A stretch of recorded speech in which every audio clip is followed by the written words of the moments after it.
रात के 12 बज रहे थे। शशांक अभी थोड़ी देर पहले ही सोया था। गहरी नींद में ही उसके मोबाइल पर एक फोन आता है। फोन की घंटी ने उसे जगा दिया। उसने फोन उठाया तो पता चला कि माँ का फोन है। माँ कहती है, मेरे प्यारे बेटे को जन्मदिन की मुबारक हो, और बहुत सारा आशीर्वाद देने लगती है। शशांक अचानक गुस्सा हो जाता है और माँ से कहता है, माँ तुम भी ना पागल हो क्या? अरे सुबह फोन कर लेती, इतनी रात में मेरी नींद खराब कर दी तुमने। वैसे ही आज दिन भर इतना काम था, सोचा था अब आराम से सोऊंगा, पर नहीं, तुम्हें चैन कहाँ है? और ये कहकर शशांक फोन रख देता है। थोड़ी देर बाद उसकी सास का फोन आया तो शशांक की पत्नी ने उसे फोन दिया और कहा, मम्मी का फोन है, तुम्हें बर्थडे विश करने के लिए फोन किया है, ये लो बात कर लो। शशांक ने अपनी सास से बहुत प्यार से बात की, उन्हें थैंक यू कहा। उसकी सास ने कहा, बेटा मैंने इतनी देर से फोन करके कहीं तुम्हें परेशान तो नहीं किया? शशांक ने कहा, अरे नहीं मम्मी, आप कैसी बात कर रहे हैं? आपका आशीर्वाद मिल गया मम्मी, उससे बढ़कर कुछ भी नहीं है। ठीक है बेटा, खुश रहो, कहकर शशांक की सास ने फोन रख दिया। थोड़ी देर बाद शशांक के पापा का फोन आया तो शशांक अपने पापा पर गुस्सा नहीं करता, बल्कि कहता है, सुबह फोन कर लेते। पापा ने उसकी बात को अनसुना करते हुए कहा, मैंने तुम्हें इसलिए फोन किया है कि तुम्हारी माँ तो पागल है, जो तुम्हें इतनी रात को फोन कर रही है। वो तो तभी पागल हो गई थी जब तुम्हारा जन्म होने वाला था। जब तुम्हारा जन्म होने का समय हुआ तो उसे डॉक्टर ने ऑपरेशन करने के लिए कहा, तो उसने मना कर दिया था। वो मरने के लिए तैयार हो गई, पर ऑपरेशन नहीं करवाया। फिर तुम्हारा जन्म हुआ। शाम के समय से घंटों का दर्द सहकर, परेशान होकर भी रात के 1 बजे तक दर्द सहती रही।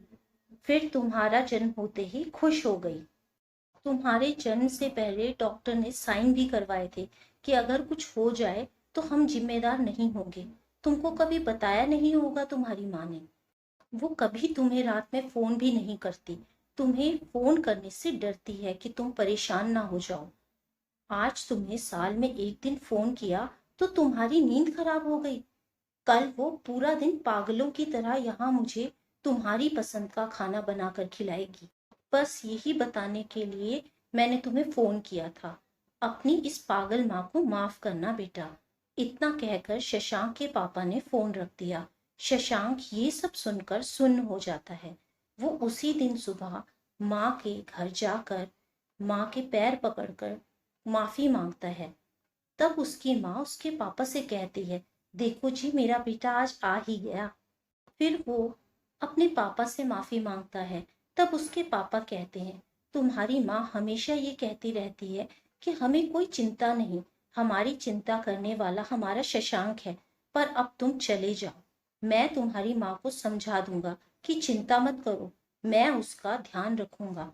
तब शशांक की माँ कहती है, रहने दो, उसे माफ कर दो, वो हमारा बेटा है। शशांक के पापा ने कहा, जब तुमने माफ कर ही रखा है तो मैं कौन होता हूँ नाराज होने वाला। मगर केवल इतना कहना चाहता हूँ कि माँ के प्यार को जो बच्चा समझ नहीं पाए वो अभागा ही होगा। माता पिता कभी अपने बच्चे को दुख देने की सोच भी नहीं सकते। इतना तो बच्चों को समझना ही चाहिए।